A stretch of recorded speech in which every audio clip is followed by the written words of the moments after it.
السلام عليكم ورحمة الله وبركاته. نحمده ونصلي على رسوله الكريم. أما بعد، فأعوذ بالله من الشيطان الرجيم. بسم الله الرحمن الرحيم.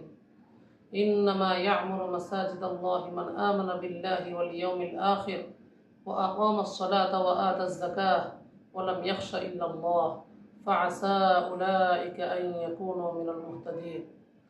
وقال رسول الله صلى الله عليه وسلم: أحب البلاد إلى الله مساجدها وأبغض البلاد إلى الله أسواقها، أو كما قال عليه الصلاة والسلام. সম্মানিত শ্রোতা মণ্ডলী, আজকে আমি আলোচনা করার ইচ্ছা করেছি মসজিদ নির্মাণের ফজিলত ও গুরুত্ব সম্পর্কে। মসজিদ ইসলামের অন্যতম গুরুত্বপূর্ণ একটি নিদর্শন, একটি শিআর। আল্লাহ পাক কুরআনুল কারীমের সূরা তাওবার মধ্যে ইরশাদ করেন, ইন্নামা ইয়া'মুরু মাসাজিদাল্লাহি মান আমানা বিল্লাহি ওয়াল ইয়াউমিল আখির। আল্লাহ পাকের মসজিদ সমূহকে আবাদ করে তো তারাই যারা আল্লাহ এবং কিয়ামত দিবসের প্রতি ঈমান রাখে, যারা নামাজ কায়েম করে, যারা যাকাত প্রদান করে এবং আল্লাহ ছাড়া অন্য কাউকে ভয় করে না। আর যারা আল্লাহ পাকের মসজিদ সমূহকে আবাদ করে তারাই ওই সমস্ত লোক যাদেরকে আল্লাহ পাক হেদায়েত দান করবেন। মুসলিম শরীফের মধ্যে এসেছে, আল্লাহ রসুল সাল্লাল্লাহু আলাইহি ওয়াসাল্লাম ইরশাদ করেন, আহাব্বুল বিলাদি ইলাল্লাহি মাসাজিদুহা। আল্লাহ পাকের নিকট সবচেয়ে প্রিয় এবং পছন্দনীয় জায়গা হলো আল্লাহর ঘর মসজিদ। আর পৃথিবীর বুকে আল্লাহ পাকের নিকট সবচেয়ে অপ্রিয় অপছন্দনীয় জায়গা হলো বাজার। এই মসজিদের সূচনা কবে, কোথা থেকে? হাদিস শরীফের মধ্যে এসেছে, বুখারী শরীফের বর্ণনা, হযরত আবু যর রাদিয়াল্লাহু তাআলা আনহু থেকে বর্ণিত। তিনি একবার আল্লাহ রসুল সাল্লাল্লাহু আলাইহি ওয়াসাল্লামকে জিজ্ঞেস করলেন, ইয়া রাসূলুল্লাহ, আইয়ু মাসজিদিন উদিআ ফিল আরদি আউয়াল। হে আল্লাহ রসুল, পৃথিবীর বুকে সর্বপ্রথম কোন মসজিদের ভিত্তি স্থাপন করা হয়েছে, সেই মসজিদটি কোনটি?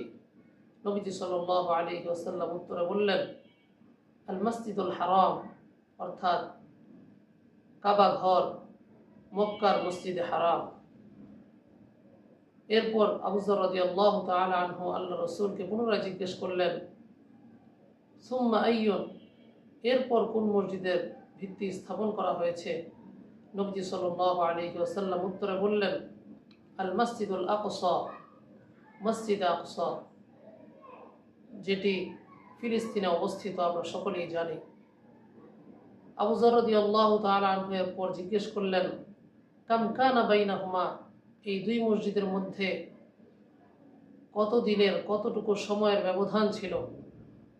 নবীজি সাল্লাল্লাহু আলাইহি ওয়াসাল্লাম উত্তর দিলেন, আরবাউনা সানাহ, 40 বছরের ব্যবধান ছিল। প্রিয় সুধী, মসজিদ সেই প্রাচীন কাল থেকে এর সূচনা, এর গুরুত্ব আল্লাহ রসুলের নিকট অনেক অনেক বেশি। নবীজি সাল্লাল্লাহু আলাইহি ওয়াসাল্লাম মসজিদ নির্মাণকে এতটাই গুরুত্ব দিয়েছেন, এতটাই গুরুত্ব দিয়েছেন,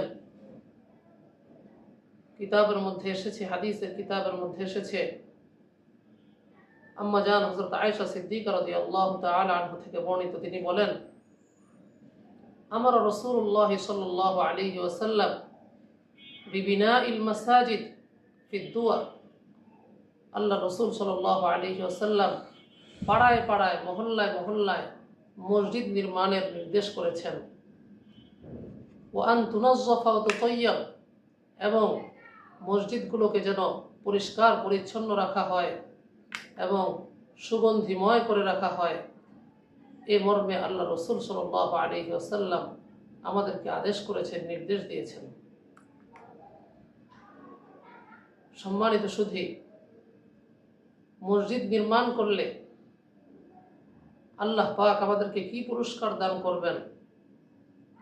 ইবনে মাজাহ শরীফের বর্ণনা এসেছে, عن عمر بن الخطاب رضي الله تعالى عنه قال سمعت رسول الله صلى الله عليه وسلم يقول من بنى مسجدا يذكر فيه اسم الله بنى الله له بيتا في الجنة أو كما قال عليه الصلاة والسلام। আল্লাহ রসুল সাল্লাল্লাহু আলাইহি ওয়াসাল্লাম ইরশাদ করেন, যে ব্যক্তি আল্লাহ পাকের জিকিরের উদ্দেশ্যে মসজিদ নির্মাণ করবে, আল্লাহ রাব্বুল ইজ্জত তার জন্য জান্নাতের মধ্যে প্রাসাদ নির্মাণ করে দিবেন। সুবহানাল্লাহ। এই মসজিদ নির্মাণ করতে গিয়ে অনেক টাকা পয়সা, অনেক দান দক্ষিণার প্রয়োজন হবে, কিন্তু মনে রাখতে হবে আমাদের সেই মসজিদ নির্মাণ করতে গিয়ে যেন ইখলাস বহির্ভূত কোনো কাজ, কোনো নিয়ত আমাদের দিলের মধ্যে যেন না আসে। কারণ যদি ইখলাসবিহীন আমি অনেক কিছু দান করি, তবুও সেটার আল্লাহ পাকের কাছে এর কোনো মূল্য থাকবে না। এজন্য এই ইখলাস সম্পর্কে আমাদের সচেতন থাকতে হবে, ইখলাসের ব্যাপারে আমাদেরকে সচেতন থাকতে হবে। ইবনে মাজাহ শরীফের অপর এক বর্ণনা এসেছে, عن جابر بن عبد الله رضي الله تعالى عنه قال قال رسول الله صلى الله عليه وسلم من بنى مسجدا لله كمفحص قطاط أو أصغر بنى الله له بيتا في الجنة। আল্লাহ রসুল সাল্লাল্লাহু আলাইহি ওয়াসাল্লাম ইরশাদ করেছেন, যে ব্যক্তি একমাত্র আল্লাহ পাকের সন্তুষ্টির জন্য ঘুঘু পাখির ডিম পাড়ার গর্তের ন্যায় অথবা তার চেয়েও ছোট কোনো মসজিদ নির্মাণ করবে, আল্লাহ পাক ওই ব্যক্তির জন্য জান্নাতের মধ্যে একটি অট্টালিকা বানিয়ে দিবেন। সুবহানাল্লাহ। প্রিয় সুধী, আল্লাহর হাবিব সাল্লাল্লাহু আলাইহি ওয়াসাল্লাম দেখুন কি উদাহরণ দিয়েছেন। একটি ঘুঘু পাখির ডিম পাড়ার গর্ত সেটা কত ছোট হয়, তার চাইতেও যদি ছোট আকারে কোনো মসজিদ নির্মাণ করা হয়, কিন্তু সেটার মধ্যে যদি ইখলাস থাকে, তাহলে সেটার মূল্যই আল্লাহ পাকের নিকট অনেক অনেক বেশি।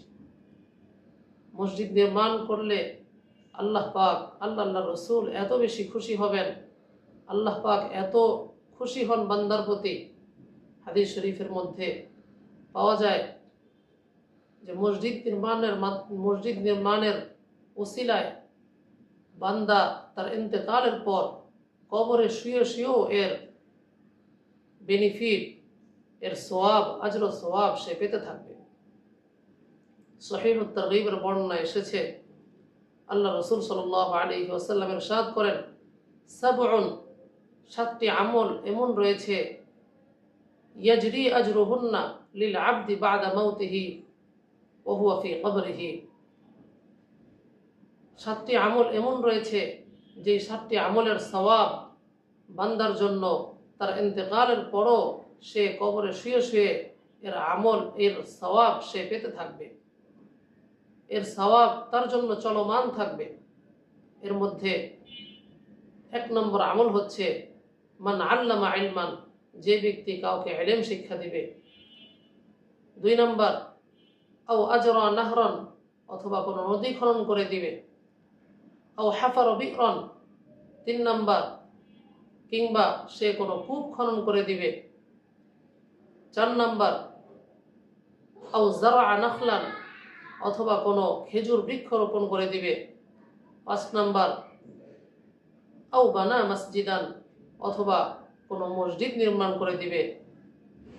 আও ওয়ারাসা মুসহাফান, 6 নম্বর অথবা কোনো কুরআনুল কারীমের উত্তরাধিকার রেখে যাবে।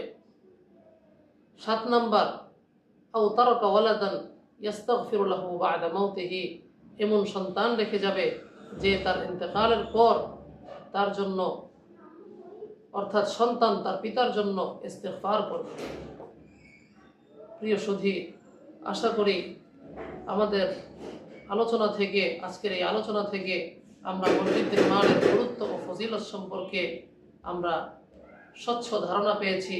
আল্লাহ পাক আমাদের সবাইকে মসজিদ নির্মাণের কাজে অংশগ্রহণ করার, বেশি থেকে বেশি ইখলাসের সাথে অংশগ্রহণ করার তৌফিক দান করুন। আমিন। ওয়া আখিরু দাওয়ানা আলহামদুলিল্লাহি রাব্বিল আলামিন। আসসালামু আলাইকুম ওয়া রাহমাতুল্লাহি ওয়া বারাকাতুহু।